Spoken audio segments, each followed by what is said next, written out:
Bonjour à tous, la 4e étape continue, mais on quitte aujourd'hui exceptionnellement la course pour venir vous faire découvrir la caravane médicale Cœur de Gazelle. Passant de village en village, une équipe de médecins bénévoles prodigue des soins aux populations les plus reculées. Avec ses 8 spécialités, la caravane médicale pratique plus de 8000 consultations et assiste parfois à de très grands moments de bonheur. On en profite pour souhaiter la bienvenue à la petite Lina.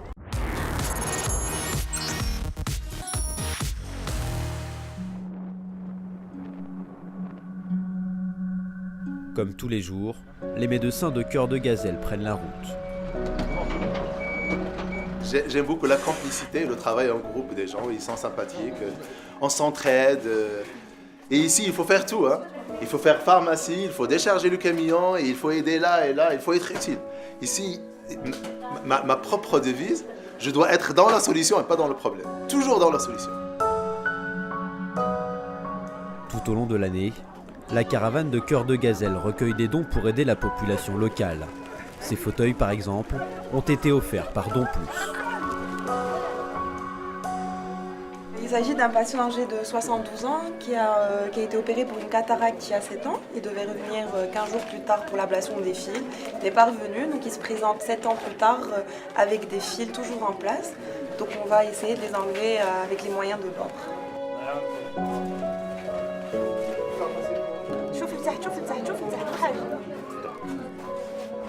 صافي ما تحركش ها شوف لتحت.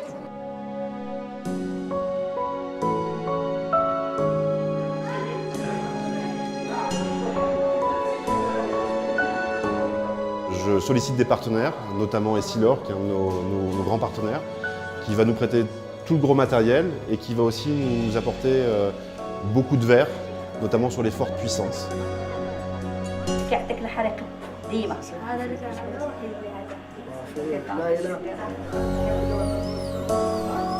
En 2016, plus de 8000 consultations ont été réalisées. La cinquantaine de médecins de la caravane médicale est sans cesse en recherche de développement. En plus d'un service de dermatologie qui a vu le jour cette année, un appareil d'échographie a été prêté par un équipage de Gazelle. Le nez, les deux narines, elles bougent. تربط النمل هادي فسين هذا تيزم الشيك ثاني تفسين تتخنيتك سني مشي تفوز انت بغي اقف نسايا صح نسايا امي هنا. Là, on est devant un cas de ce qu'on appelle un albinisme. C'est un albinos. Ils sont moins bien protégés contre le soleil. Et nous, notre rôle, justement, c'est de l'examiner. Ça sera difficile de faire quelque chose d'un point de vue esthétique, mais essentiellement de dépister les cancers de peau. Puisqu'ils ont perdu leur couleur, ils sont moins bien protégés. C'est très probablement un kyste sébacé du cuir chevelu, donc c'est une tumeur bénigne, mais qui est gênante parce que c'est sur une zone d'appui, donc ça doit le déranger quand il dort. En fait, on s'entoure de pas mal de précautions. Les conditions ont l'air un peu précaires, mais derrière ça, derrière les apparences, Ça va monsieur? Mis à part quelques détails, c'est comme au bloc opératoire. C'est vrai qu'il y a une certaine reconnaissance et c'est étonnant. Cette année, plus que les autres, des gens viennent nous remercier, mais en personne. Ils nous souhaitent bonne chance et voilà, c'est assez impressionnant. Cette année, c'est plus troublant que les autres années. امشينا تبارك الله عليك يلا امشينا يلا عاون عاون. Allez, c'est super courageuse, bravo! Ah, c'est trop. C'est une fille, c'est une gazelle. C'est une gazelle.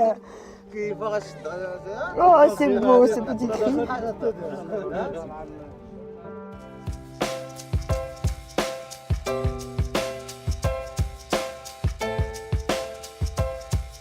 Et puis l'association est également active dans d'autres domaines et travaille notamment pour faciliter l'accès à l'eau. Elle vient justement de rénover le puits de l'école de Blida.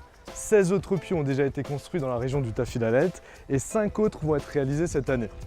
Cœur de Gazelle, c'est également une éco-caravane qui récupère toutes les bouteilles d'eau consommées sur le rallye pour en faire des constructions durables et de qualité. les bouteilles d'eau consommées pendant le rallye Aïcha des Gazelles du Maroc vont être recyclées pour construire donc une crèche qui accueillera tous les enfants du village en partenariat avec les eaux minérales d'Oulmest. Ces bouteilles en plastique permettent à la fois une fiabilité de la construction, mais aussi une grande isolation puisque les murs font 45 cm de large et on espère finir la construction à la fin du rallye puisque tous les jours, les bouteilles arrivent par camion depuis le rallye Aïcha des Gazelles jusqu'à ici.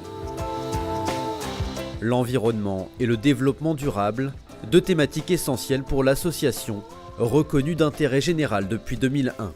On met les vêtements ou les objets dans des sacs en tissu assez grands pour qu'elles puissent aller faire leurs courses et éviter qu'elles jettent les plastiques dans le désert. C'est justement d'habituer les nouvelles générations qui vont arriver à utiliser le sac en tissu.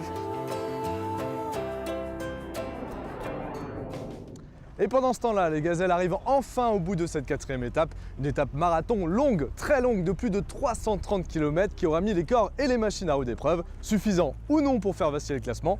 On regarde. Au loin, elles aperçoivent le succès. Rien ne semble pouvoir arrêter Janet James et Anne-Marie Borg, la mécanique des expertes 403 est bien huilée. Le duo s'offre une 2e victoire d'étape dans cette édition 2017. Les tenantes du titre Carole Montillet et Sylvie Fraîche sont repoussées à près de 5 km, un écart important à ce stade de la course. 3-4 km dans le sable, on peut vite les perdre ou vite les gagner. Et puis si elles sont meilleures, elles sont meilleures. Hein. Voilà, nous on sait les erreurs qu'on a fait. Voilà, c'est le jeu aussi. Chez les 4x4, la plus longue étape du rallye a été dure pour l'équipage franco-japonais qui passe de la 2e à la 17e place au classement. Les Helvètes, 169, prennent la place de dauphin de leurs compatriotes Binden et Kristen, qui remportent leur 3e étape avec un mot d'ordre simple. Garder la tête sans se prendre la tête. Faut gérer maintenant. Voilà, on va essayer de maintenir et puis perdre le moins possible et toujours aller droit au but. Pas de bouleversement chez les quads des SSV où la victoire finale semble promise à Betty Kraft et Sonia Baudouin. Malgré 11 km de retard sur les leaders, Catherine Keramidas et Maria Victoria Giraldo se battront jusqu'au bout. On va aller chercher la première place. C'est sûr que Betty devant, elle est super forte. Si elle fait pas d'erreur, je pense qu'on pourra pas aller la chercher. En tout cas, on se fait une super course. C'est finalement chez les crossovers où l'issue du rallye est la plus incertaine. L'étape marathon a complètement redistribué les cartes. Seulement 26 points de pénalité séparent les tricolores Ministro Abdallah du duo franco-belge Stalport de Monceau.